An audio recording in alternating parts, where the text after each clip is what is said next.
الحمد لوليه والصلاة والسلام على نبيه وعلى آله وأصحابه المتأدبين بآدابه أما بعد فأعوذ بالله من الشيطان الرجيم بسم الله الرحمن الرحيم إنما يريد الله ليذهب عنكم الرجس أهل البيت ويطهركم تطهيرا صدق الله مولانا العظيم وصدق رسوله النبي الأمين الكريم إن الله وملائكته يصلون على النبي يا أيها الذين آمنوا صلوا عليه وسلموا تسليما اللهم صل على سيدنا ومولانا محمد معدن الجود والكرم منبع العلم والحلم والحكم وآله وبارك وسلم صلاة والسلام عليك يا سيدي يا رسول الله رب اشرح لي صدري ويسر لي امري واحلل عقدة من لساني يفقهوا قولي. محفل بڑے موٹے عنوان سے معاون ہے. آج کی محفل کوئی یہ نہ سمجھے کہ چھوٹی موٹی محفل ہے. معرکہ بدر ہوا. معرکہ بدر میں ایک طرف مسلمانوں کی تعداد مٹھی بھر ہے اور دوسری طرف جو تعداد ہے وہ بڑی کثیر تعداد ہے. شاہانہ انداز ان کا ہے, جوبن ان کا نظر آتا ہے, رکھ رکھاؤ ان کا نظر آتا ہے. اور ان کے مقابلے میں کون تھے؟ 313 صحابہ کرام. 313 صحابہ کی حالت کیا تھی؟ بعض صحابہ کے جسم پر 2 کپڑے تک نہیں تھے.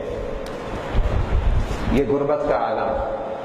صحابہ کی حالت تھی کہ تلواریں بھی نہیں, نیزے بھی نہیں. صحابہ کی حالت تھی کہ سوار ہونے کے لیے سواریاں بھی نہیں. دیکھنے والا افراد کو جب دیکھتا ہے, جب قوت کو دیکھتا ہے, شان و شوکت کو دیکھتا ہے, کہتا ہے وہ ہے وہ ہے. لیکن میرے رب سے پوچھو, میرے مصطفیٰ سے پوچھو, شان کن کی نرالی تھی؟ تعداد کم تھی لیکن غلام میرے مصطفیٰ کے تھے. تعداد کم تھی لیکن غلام میرے مصطفیٰ کے تھے. رب نے بڑی شانیں بیان کر دی, بڑی شانیں بیان کر دی. میں حدیث کا مطالعہ کر رہا تھا, میرے آقا نے کیا فرمایا. ایک صحابی حضرت سیدنا خالد بن ولید پر کچھ تنقیدی الفاظ کہنے لگے, آپ ایسا کرتے ہیں ویسا کرتے ہیں. میرے آقا نے کیا فرمایا سنیو. میرے آقا نے فرمایا کس کے متعلق کہتے ہو؟ پتا ہے خالد بن ولید کون ہے؟ انہوں نے معرکہ بدر میں شرکت کی ہے اور رب ان کی شان اس انداز میں بیان کرتا ہے, اعملوا ما شئتم, تمہارا مقام میری بارگاہ میں اتنا عظیم ہے, تم جو کرو کرنا چاہو رب تم سے راضی ہو گیا. رب جو ہے تم سے راضی ہو گیا. تو پتہ یہ چلا کہ بعض مرتبہ فگر کم ہوتا ہے, جماعت میں لوگ کم ہوتے ہیں, تعداد کم ہوتی ہے, لیکن اپنے اپنے نصیب کی بات ہے. رب کس کو بلند کر دیتا ہے اور کس کو عظمتیں دے دیتا ہے. یہی مثال واقع کربلا کی ہے. واقع کربلا کی مثال بھی یہی ہے کہ ایک طرف مٹھی بھر لوگ تھے, چند افراد جن میں عورتیں بھی ہیں اور بچے بھی ہیں, اور ایک طرف جو ہے حکومتی طاقت تھی, حکومتی طاقت تھی, حکومتی افواج تھی, حکومتی سپاہی تھے. ایک طرف تعداد کثیر تھی اور دوسری طرف تعداد قلیل تھی. ایک طرف کا جوبن نظر آتا تھا اور ایک طرف کہاں کیا تھے؟ عورتیں اور بچے بھی نظر آ رہے ہیں. عورتیں اور بچے بھی نظر آ رہے ہیں. لیکن بات یہ ہے رب نے عظمتیں کس کو عطا فرمائے؟ قلیل کو دی، کثیر کو نہ دی۔ رب نے عظمتیں کس کو عطا فرمائے؟ جن میں عورتیں اور بچے تھے۔ رب نے عظمتیں کس کو عطا فرمائے؟ جن میں تعداد کم تھی۔ رب نے عظمتیں کن کو عطا فرمائے؟ جن کے پاس جدید اسلحہ نہیں تھا۔ رب نے عظمتیں کن کو عطا فرمائے؟ جن کے پاس سواریاں نہیں تھی۔ لیکن بات یہ تھی نسبت کس سے تھی؟ میرے مصطفیٰ سے تھی۔ اب سنو، تعلق اور نسبت اگر مصطفیٰ سے ہو جائے، سامنے کثیر ہو جائے، لاکھوں ہو جائے، لیکن عظمتیں کن کے قدموں کو چومتی ہے؟ جن سے نسبت ہے میرے مصطفیٰ کو۔ تو آج یہ بتانا چاہ رہا تھا نام چھوٹا نہیں ہے، نام بہت بڑا ہے، نام بہت بڑا ہے۔ ایک اور حدیث سناتا ہوں، سنیے، حدیث مبارکہ سنیے۔ حضرت انس بن مالک اسے روایت کرتے ہیں، فرماتے ہیں ایک شخص بارگاہ رسالت میں آ گیا، آنے کے بعد سوال کیا کرتا ہے؟ وہ سوال ایک طریقے سے لایانی ہے، اس کی ضرورت نہیں ہے۔ سوال کیا؟ متى الساعة، قیامت کب آئے گی؟ سوال کرتا ہے۔ میرے آقا علیہ الصلوۃ والسلام نے جواب نہیں دیا، بلکہ سوال پر سوال کر دیا، سوال پر سوال کر دیا۔ پوچھا تو نے تیاری کیا کی ہے؟ تو نے تیاری کیا کی ہے؟ صحابی تھے، کیا جواب دیا پتہ آپ کو؟ کہا یا رسول اللہ تیاری تو کچھ نہیں کی، تیاری کچھ نہیں کی۔ کہا کچھ پلے میں نہیں ہے؟ کہا پلے میں کچھ نہیں ہے لیکن ہے۔ صحابی نے فرمایا لیکن ہے۔ میرے آقا نے پوچھا کیا ہے؟ فرمایا میں اللہ اس کے رسول سے محبت کرتا ہوں۔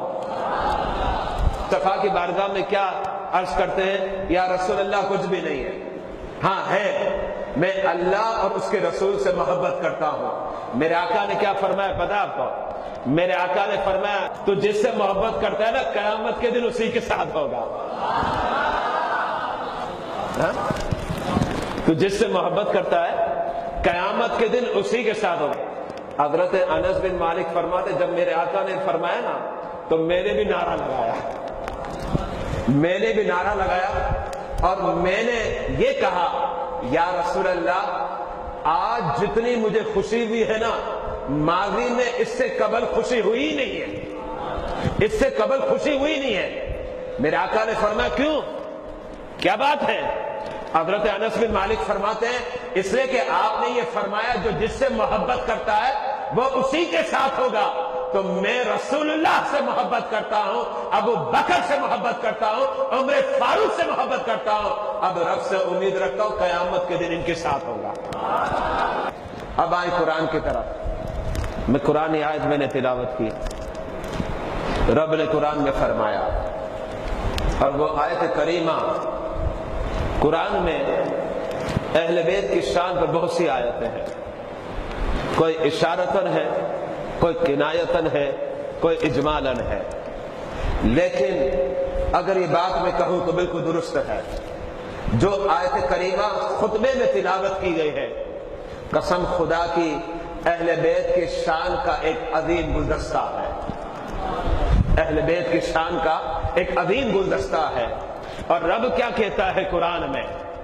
رب کہتا ہے انما یرید اللہ لیذہب عنکم الرجس اہل البیت ویطہرکم تطہیرا۔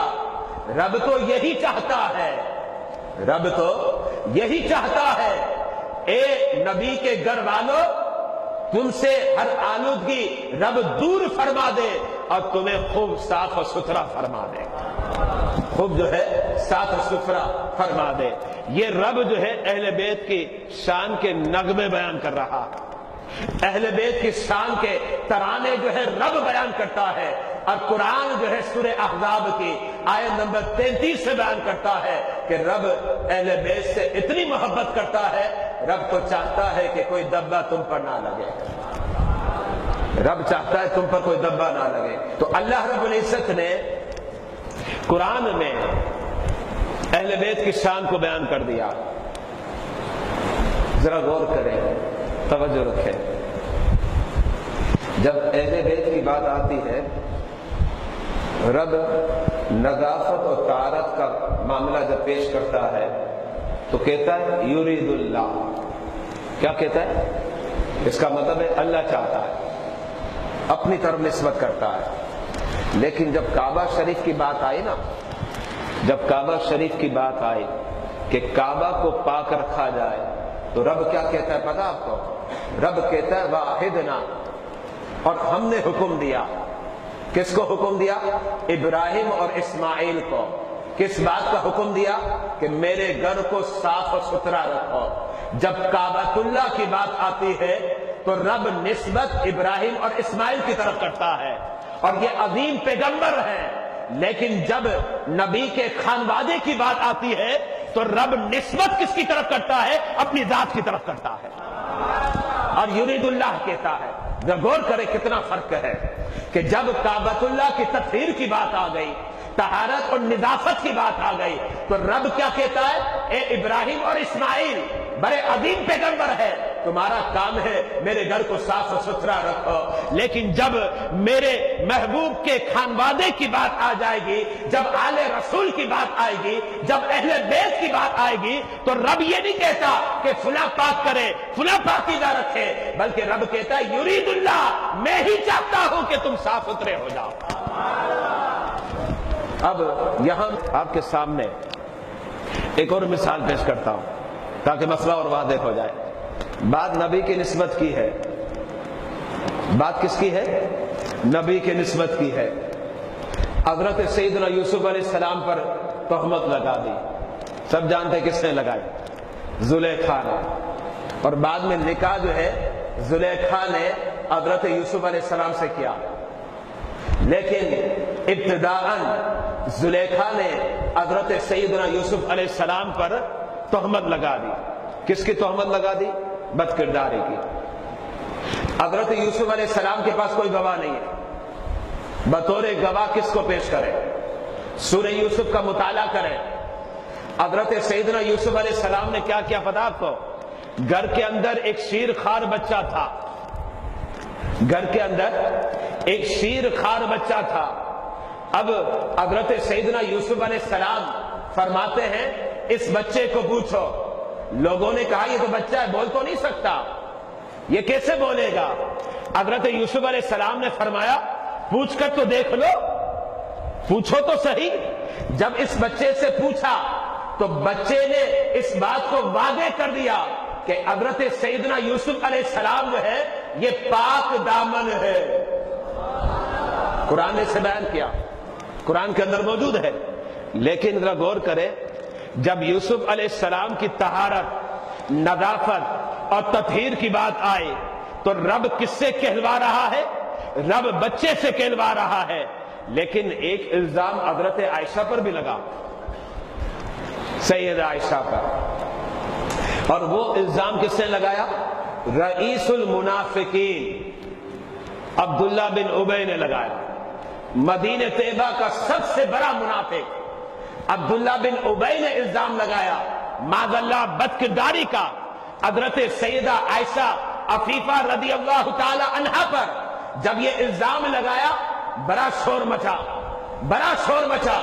میرے آقا علیہ الصلوۃ والسلام وقتی طور پر پریشان ہو گئے، اور ایسا معاملہ آ گیا کہ اب لگتا ہے کہ مسلمان بھی آپس میں لڑ پڑیں گے. یہ حالات بن گئے تھے، احادیث مبارکہ کے اندر موجود ہے. اب ذرا غور کرے، جب حضرت عائشہ پر الزام لگا، قرآن کا مطالعہ کیجئے. سورہ نور کی آیت نمبر 11، 12، 13، 14، 15، 16، 17، 18، 19 اور 20، یہ 10 آیتیں ہیں. رب نے کیا کیا؟ میری عائشہ پر جب الزام لگتا ہے تو رب نے 10 آیتیں نازل کر کر اس بات کو واضح کر دیا، سنو عائشہ پاک دامن ہے، عائشہ پاک دامن ہے. ذرا غور کریں، جب حضرت سیدنا یوسف علیہ السلام کی بات آئی تو تطہیر، طہارت اور نظافت کا چرچا کس سے کروایا؟ بچے سے کروایا. لیکن جب بات حضرت عائشہ کی آ گئی تو تطہیر، طہارت اور نظافت کا اہتمام رب خود قرآن میں کر رہا ہے. بات کیا تھی؟ بات یہ تھی کہ عائشہ کی نسبت بڑی مضبوط تھی. حضرت سیدہ عائشہ کی نسبت جو تھی نا وہ بڑی عظیم تھی. کتنی عظیم تھی؟ حضرت عائشہ میرے مصطفیٰ کی زوجہ ہے، میرے مصطفیٰ کی صحابیہ ہے، میرے مصطفیٰ کی چہیتی ہے، میرے مصطفیٰ کی لاڈلی ہے، میرے مصطفیٰ کی محبوبہ ہے، میرے مصطفیٰ کی جو ہے پسندیدہ ہے. جب مصطفیٰ کی پسندیدہ ہے تو بات رب نے یہ کر دی، سنو تم الزام لگاتے ہو میرا محبوب جو ہے میں حضرت عائشہ سے پیار کرتے ہیں. اس نے قرآن کی ایک آیت نہیں 10 آیتیں نازل کر کر اس بات کو واضح کر دیا. حضرت عائشہ پاک دامن ہے، حضرت عائشہ پاک دامن ہے. لیکن نسبت کیا تھی؟ نسبت تھی مصطفیٰ کی. حضرت عائشہ کو نسبت مصطفیٰ سے، امام حسین کو نسبت مصطفیٰ سے، امام حسن کو نسبت مصطفیٰ سے، علی شیر خدا کو نسبت مصطفیٰ سے ہے. پتہ چلا فیضان کا مرکز ذات مصطفیٰ ہے. فیضان کا مرکز کیا ہے؟ ذات مصطفیٰ ہے. میرے آقا جس سے زیادہ پیار کرے وہ عظیم ہو جائے، اور جس سے جتنا زیادہ کرے وہ اسی قدر عظیم ہو جائے.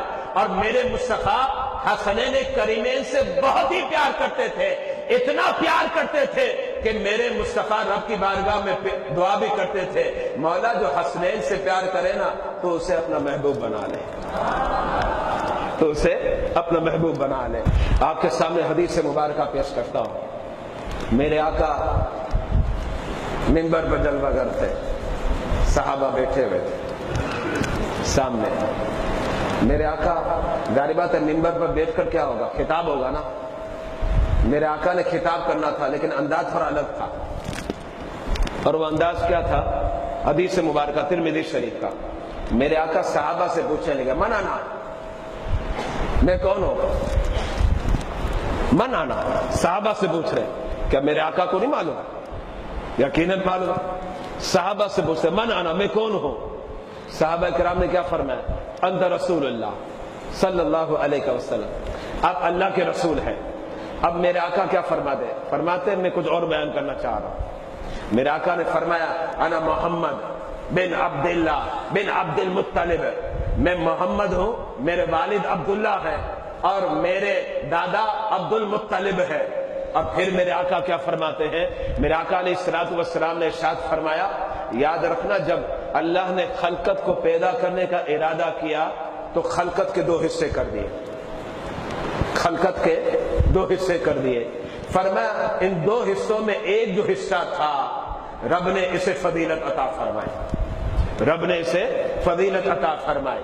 فرمایا جس کو رب نے فضیلت عطا فرمائی اور جو افضل و برتر تھا، فرمایا اللہ نے میری اصل کو اسی میں بنایا، میری اصل کو اسی میں بنایا.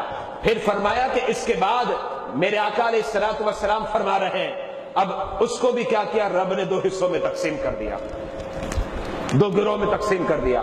اور ایک گروہ کو زیادہ فضیلت عطا فرمائی، ایک کو اعلیٰ بنایا اور دوسرے کو پہلے کے نسبتاً ادنا بنا دیا. اب میرے آقا فرماتے ہیں یہ جو اعلیٰ گروہ تھا نا، اس اعلیٰ گروہ سے رب نے مجھے پیدا فرمایا، اس اعلیٰ گروہ سے رب نے مجھے پیدا فرمایا. پھر اس کے بعد میرے آقا فرماتے ہیں کیا فرماتے ہیں؟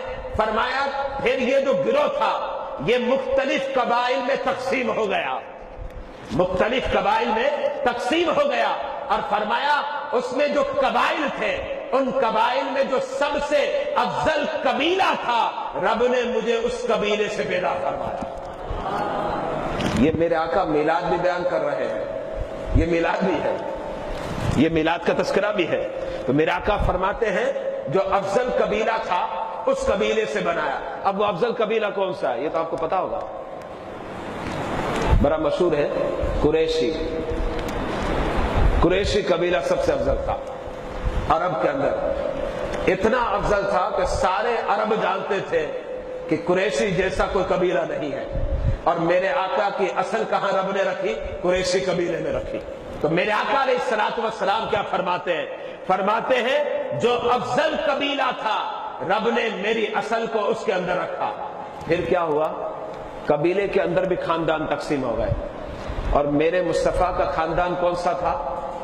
بنی ہاشم، بنی ہاشم تھا۔ میرے آقا نے فرمایا وہ تمہارے نبی ہے، اور اشارتاً اور کنایتاً اس بات کو واضح کر دیا جب تمہارے نبی سب سے افضل ہے تو ان کا خاندان بھی سب سے افضل ہے، ان کا خاندان بھی سب سے افضل ہے۔ اسی لیے میرے آقا نے کیا فرمایا امام حسین کے متعلق؟ فرماتے حسین منی و انا منہ، فرمایا حسین مجھ سے ہے اور میں حسین سے ہوں۔ اس کا مطلب یہ ہوا اے بدبختو، مجھے اور حسین کو جدا مت کرنا، جہاں میں نظر آتا ہوں وہاں حسین نظر آئیں گے، اور جہاں حسین نظر آئیں گے وہاں محمد مصطفیٰ نظر آئیں گے۔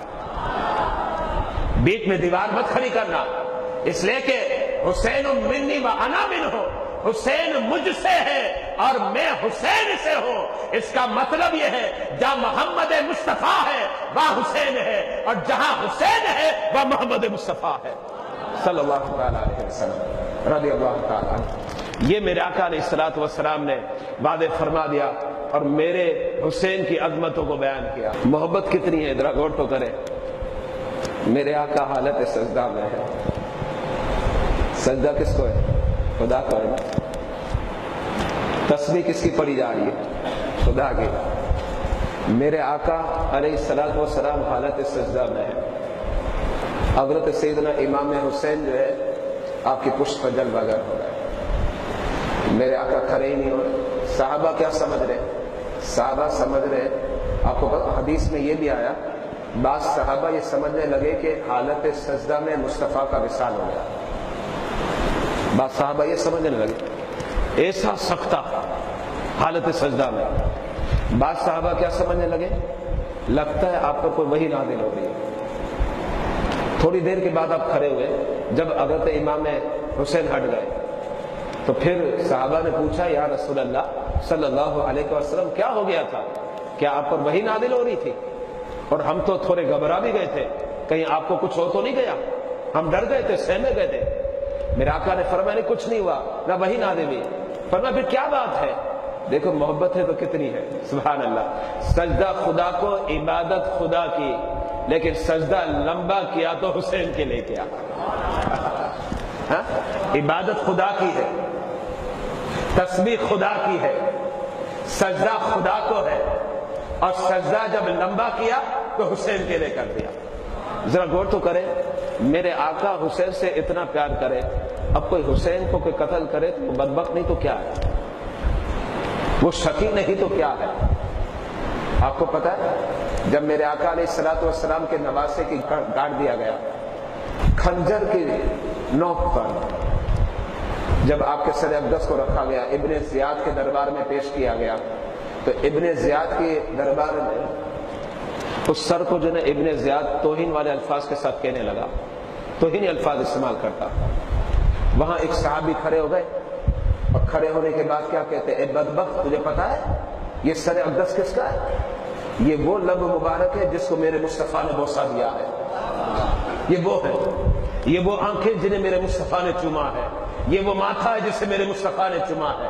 تو حضرت امام حسین سے اتنا پیار اور اتنی محبت تھی کہ سارے صحابہ امام حسین کا تذکرہ کر رہے ہیں، ازواج مطہرات امام حسین کا تذکرہ کر رہے ہیں، ساری شانیں امام حسین کی بیان کی جا رہی ہے۔ اب ایک حدیث میں آپ کو سناتا ہوں، سنیے، حدیث تھوڑی طویل ہے، سنیں، بڑی پیاری حدیث ہے، یہی میں آج آپ کو آخری حدیث سناؤں گا آج کے بیان کی۔ حدیث کے راوی حضرت حذیفہ ہے۔ کون ہے راوی؟ حضرت سیدنا حذیفہ، حذیفہ بن یمان۔ آپ کا مدار بغداد میں، اور آپ کا لقب کیا ہے؟ اردو زبان میں لقب بنے گا رازدار مصطفیٰ، عربی میں کتابوں میں لکھا ہوا ہے صاحب السر، صاحب السر، یہ عربی میں کتابوں میں لکھا ہوا ہے۔ آسان الفاظوں میں ترجمانی اگر آپ کرنا چاہیں تو کر سکتے ہیں، اور وہ انہی الفاظوں میں ہے رازدار مصطفیٰ صلی اللہ علیہ وسلم۔ اور کیسے رازدار مصطفیٰ؟ جتنے بھی فتنے قیامت تک ہونے والے ہیں کافی فتنوں کا تذکرہ میرے مصطفیٰ نے حضرت حذیفہ کے سامنے کر دیا۔ آپ اس سے اندازہ لگائیں، ایک مرتبہ جنازہ آ گیا، حضرت سیدنا عمر فاروق کو کہا گیا آپ نماز پڑھائیں۔ کنہیں کہا گیا؟ حضرت عمر فاروق کو۔ اس ذوالغابہ کے اندر مذکور ہے کہ نماز جنازہ پڑھائیں۔ حضرت عمر فاروق نے منع کر دیا، کہا میں نہیں پڑھاؤں گا۔ لوگوں نے کہا آپ نماز جنازہ نہیں پڑھا رہے، کیا بات ہے؟ کہا اس لیے نہیں پڑھا رہا کہ اس نماز جنازہ میں حضرت حذیفہ نہیں آئے۔ لوگوں نے کہا اس میں کیا ہو گیا؟ کہا حضرت حذیفہ کو پتا ہے مدینے میں کون مسلمان ہے اور کون منافق ہے۔ جب حضرت حذیفہ نماز نہیں پڑھ رہے تو مجھے ڈاؤٹ ہو گیا، یہ منافق تو نہیں ہے، یہ منافق تو نہیں، یہ اس ذوالغابہ کے اندر مذکور ہے، مطالعہ کرے۔ حضرت عمر فاروق یہ فرماتے۔ اب اس سے اندازہ لگائے حضرت سیدنا حذیفہ بن یمان کتنے عظیم صحابی ہیں، ان کا گھر مسجد نبوی سے دور تھا، تو آپ کیا کرتے؟ عموماً آپ کا معمول تھا آپ عصر کی نماز میں جاتے، جب عصر کی نماز میں جاتے تو عصر، مغرب اور عشاء تینوں نمازیں مسجد نبوی میں ادا کرتے، لیکن فجر اور ظہر میں آپ کی حاضری نہیں ہوتی۔ وجہ یہ تھی کہ آپ کا گھر مسجد نبوی سے کافی دور تھا، آپ عصر میں آتے اور عشاء پڑھ کے جاتے۔ کچھ دن آپ نے حاضری نہیں دی، اور اس کی وجہ کیا تھی؟ آپ کی والدہ علیلہ تھی، والدہ کی خدمت میں لگے ہوئے تھے، لیکن چہرے کا رنگ اتر گیا، چہرے کا رنگ اتر گیا، کافی دن سے دیدار مصطفیٰ نہیں کیا، نبی کا چہرہ نہیں دیکھا۔ والدہ نے کہا اے حذیفہ آج بڑے افسردہ اور رنجیدہ نظر آ رہے، کہاں بڑا افسردہ ہو، پریشان ہو۔ والدہ نے کہا کیا بات ہے حذیفہ، کیوں رنجیدہ نظر آ رہے ہو؟ حضرت سیدنا حذیفہ فرماتے کہیں دن سے مصطفیٰ کا چہرہ نہیں دیکھا، کہیں دن سے مصطفیٰ کا چہرے اقدس کو نہیں دیکھا۔ آپ کی والدہ نے کہا ابھی بھی جاؤ، ابھی جاؤ۔ حضرت حذیفہ نے فرمایا میں جاتا ہوں نبی کے دربار میں، سلام بھی پیش کروں گا اور وہاں جا کر اپنی مغفرت کی دعا کراؤں گا اور اپنی والدہ کی مغفرت کی دعا کرواؤں گا۔ کن دونوں کی مغفرت کی دعا؟ اپنی یعنی حضرت حذیفہ اور ان کی والدہ کی مغفرت کی دعا۔ یہ میں اس لیے زور دے رہا ہوں، آگے یہ بات آئے گی تو آپ یاد رکھیے گا۔ یہ کہہ کر اپنی والدہ کو وہاں سے نکلے، لیکن پہنچے کون سی نماز میں؟ نماز مغرب میں۔ جب نماز مغرب میں پہنچے، مسجد نبوی میں میرے آقا کے پیچھے نماز ادا فرمائی۔ مغرب کے بعد میرے آقا نوافل پڑھنے لگ گئے، نوافل کا اہتمام تھا۔ اچھا پھر عشاء کی نماز پڑھی، حضرت حذیفہ عشاء کی نماز پڑھتے میرے آقا کے پیچھے۔ میرے آقا علیہ الصلوۃ والسلام نے نماز عشاء بھی پڑھا دی۔ اب اس کے بعد کیا ہوا؟ حضرت حذیفہ کو جانا تھا گھر پر، رات اندھیری ہے اور گھر بھی دور ہے، لیکن فرماتے میں نے ارادہ کیا تھا بارگاہ رسالت میں دعا کرواؤں گا، جب تک دعا نہیں کرواؤں گا جاؤں گا نہیں۔ اور دعا بھی کتنی عظیم، مغفرت کی دعا، بخشش کی دعا۔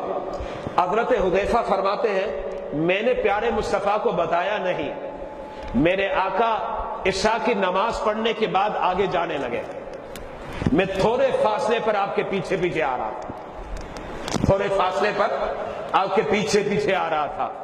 حضرت سیدنا حذیفہ فرماتے ہیں میرے آقا آگے جا رہے ہیں، اور ظاہر کے اعتبار سے میرا گمان یہ کہتا ہے میرے آقا کو ظاہر کے اعتبار سے یہ معلوم نہیں کہ پیچھے حذیفہ آ رہے ہیں، میرے آقا آگے آگے ہیں، حذیفہ پیچھے پیچھے ہیں۔ حضرت حذیفہ فرماتے ہیں مجھ میں ہمت ہی نہیں تھی کہ میں بتاؤں کہ میں پیچھے آ رہا ہوں، اور اس کی وجہ کیا تھی؟ ادب تھا، احترام تھا۔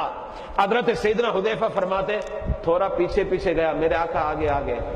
میرے آقا اندھیرا تھا، چہرہ سمجھ میں نہیں آ رہا پیچھے کون ہے۔ ظاہر بات ہے جب اندھیرا ہو تو چہرہ سمجھ میں آتا ہے؟ نہیں آتا، چہرہ سمجھ میں نہیں آیا۔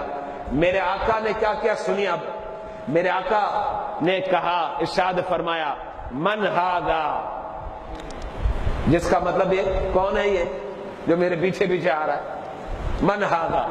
اچھا اب کوئی آگے آگے جا رہا ہو اور پیچھے پیچھے کوئی شخص جا رہا ہو، نظر نہ آئے، اندھیرا ہے، سمجھ نہ پڑے، تو آپ یہ تو پوچھیں گے یہ کون ہے؟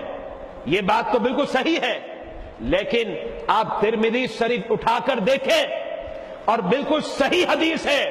حضرت حذیفہ فرماتے میں پیچھے پیچھے جا رہا تھا، میرے آقا نے سوال کیا من ھذا، یہ کون ہے؟ فرمایا میں نے جواب نہیں دیا، اور اس سے ہی پہلے میرے مصطفیٰ نے فرمایا حذیفہ۔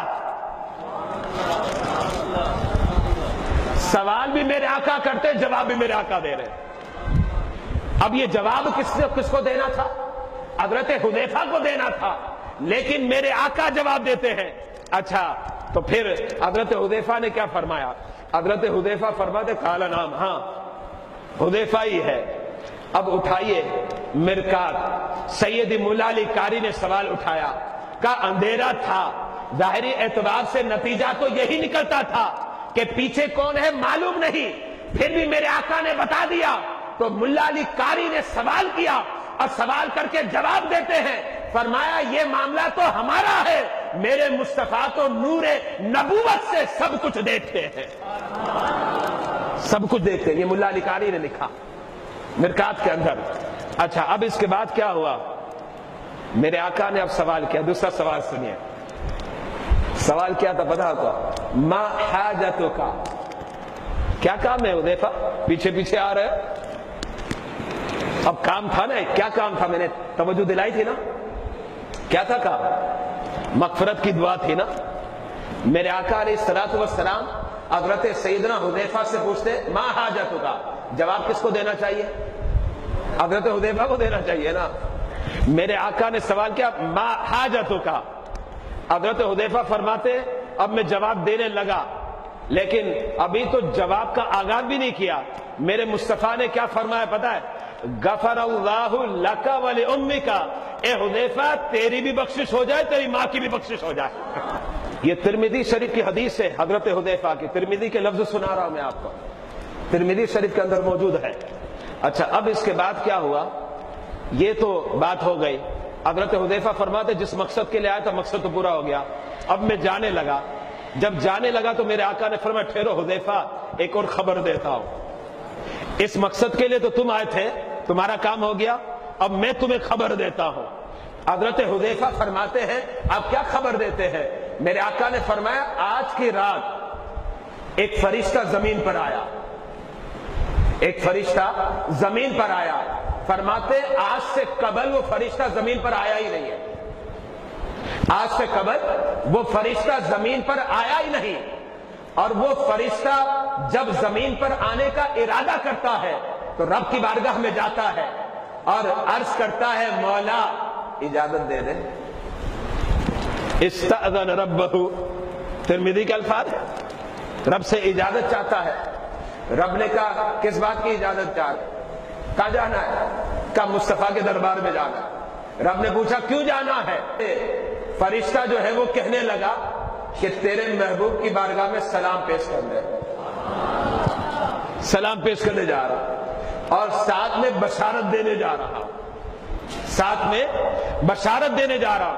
رب نے فرمایا جاؤ میرے محبوب کی بارگاہ میں، سلام بھی پیش کر دینا، بشارت بھی دے دینا، سلام بھی پیش کر دینا اور بشارت بھی دے دینا۔ اور میرے مصطفیٰ نے فرمایا آج سے قبل وہ فرشتہ زمین پر نہیں آیا تھا۔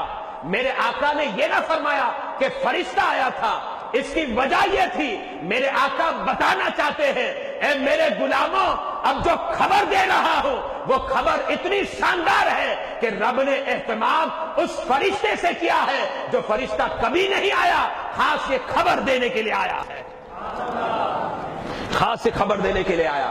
اب میرے مصطفیٰ نے فرمایا، فرشتے نے کہا بِأَنَّ الْفَاطِمَةَ بِأَنَّ الْفَاطِمَةَ سَيِّدَةُ نِسَاءِ اہل جنہ، کہ جنت کی جو عورتیں ہیں نا ان عورتوں کی جو سردارن ہے وہ آپ کی بیٹی حضرت سیدہ فاطمہ ہے، سیدہ فاطمہ۔ اور پھر اس کے بعد میرے آقا فرماتے ہو فرشتہ کیا کہتا ہے؟ کہتا ہے ان الحسن والحسین سیدہ شباب اہل جنہ، اور جنت میں جو نوجوان ہوں گے ان نوجوانوں کے سردار کون ہے؟ فرشتہ کہتا ہے اے پیارے مصطفیٰ، آپ کے دو نواسے حسن اور حسین جو ہے یہ جنت کے نوجوانوں کے سردار ہیں۔ بعض لوگ اہل بیت کی محبت اور آر میں صحابہ پر تنقید کرتے ہیں۔ میں یہ کہتا ہوں مصطفیٰ کی ایک آنکھ اہل بیت ہے تو مصطفیٰ کی دوسری آنکھ صحابہ ہے۔ اب آپ مجھے بتائیں کہ کوئی کہے کہ میں مصطفیٰ کی ایک آنکھ سے پیار کرتا ہوں لیکن دوسری معاذ اللہ مجھے نہیں چاہیے، تو آپ کیا کہیں گے پتہ ہے؟ اگر تجھے مصطفیٰ کی آنکھ پسند نہیں تو مجھے تو پسند نہیں۔ یہ بات ذہن میں رکھیے گا۔ اور حقیقت یہ کہ صحابہ بھی ہمارے اور اہل بیت بھی ہمارے، تو الحمدللہ ہم صدیق ابو بکر کو بھی چاہتے ہیں، عمر فاروق کو بھی چاہتے ہیں، عثمان غنی کو بھی چاہتے ہیں، اور علی شیر خدا کو بھی چاہتے ہیں، حسنین کریمین کو بھی چاہتے ہیں، امام زین العابدین کو بھی چاہتے ہیں۔ یہ سب ہمارے اکابر ہیں، ہمارے سر کے تاج ہیں، آنکھوں کا نور ہے، دلوں کا سرور ہے۔ مولا اسی عقیدے پر ہمارا خاتمہ مقدر فرما۔ وآخر دعوانا الحمدللہ رب العالمین۔ اے رب جلیل تمام غلامان اہل بیت کو اہل بیت کی سچی محبت عطا فرما۔